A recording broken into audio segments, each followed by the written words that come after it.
Assalamualaikum, halo Sobat Pembelajar, apa kabar hari ini? Baik, saya akan teruskan pembahasan tentang problematika pembelajaran daring selama pandemi.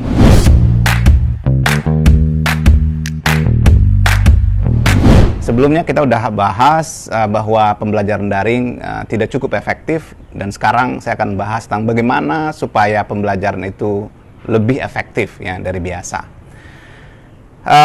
Saat kita bicara tentang belajar daring, sebenarnya ada dua hal yang mesti kita perhatikan pada saat yang sama. Pertama, aspek pedagogi, kemudian kedua, aspek teknologi. Nah, saya akan bahas pada sesi ini khusus tentang aspek pedagogi.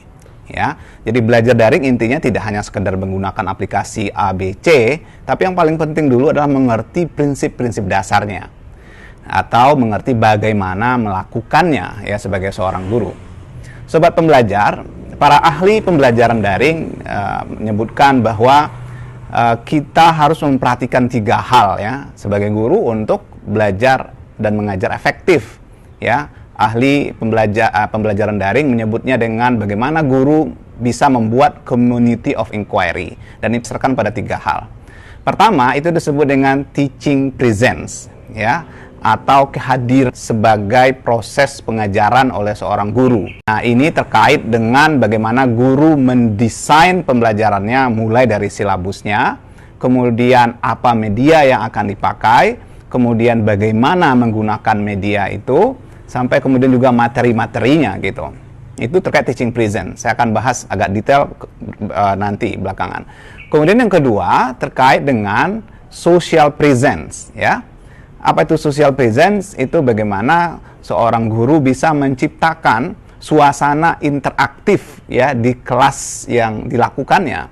Dan ini cukup menantang untuk pembelajaran daring karena kita tidak langsung bertemu dengan anak-anak kita face to face seperti di kelas biasa. Nah, kemudian teaching presence dan social presence ini kemudian akan berujung apa yang disebut dengan cognitive presence ya, atau ada perkembangan kognitif dari siswa kita. Kalau pembelajaran kita punya tujuan, maka nanti bagaimana tujuan itu bisa sampai. Baik, sobat pembelajar, ya kembali kepada poin pertama ya, teaching presence.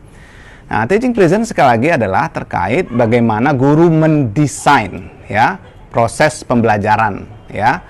Artinya, guru harus memikirkan dan menjawab beberapa pertanyaan ya sebelum dia mengajar. Pertanyaan pertama yang harus dia lakukan adalah tentang what ya, apa yang akan diajarkan.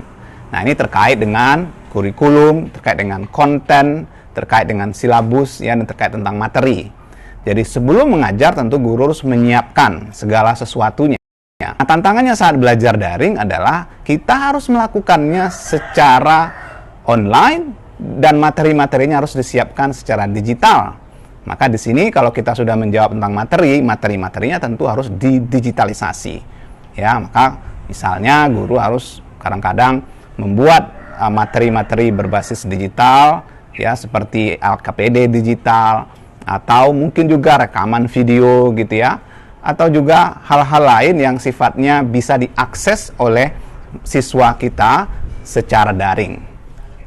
Nah, terkait juga dengan teaching presence adalah seorang guru harus menjawab pertanyaan siapa siswanya.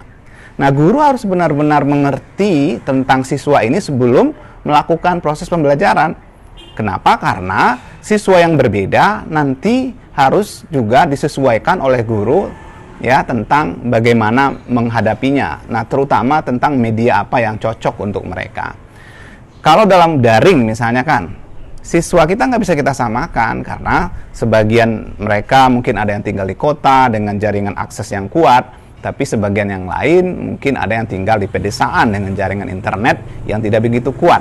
Bahkan memang ada siswa-siswa yang sama sekali nggak punya akses internet. Nah, maka pendekatan guru tentu tidak bisa disamaratakan untuk semua siswa. Nah, guru harus tahu jawaban siapa yang akan kita ajar, bagaimana kondisi mereka, di mana mereka sekarang. Kalau memang anak-anak yang tinggal di perkotaan dengan jaringan yang kuat, mungkin ya media yang digunakan bisa lebih banyak media yang sifatnya banyak menggunakan paket data seperti video conference yang berbasis Zoom.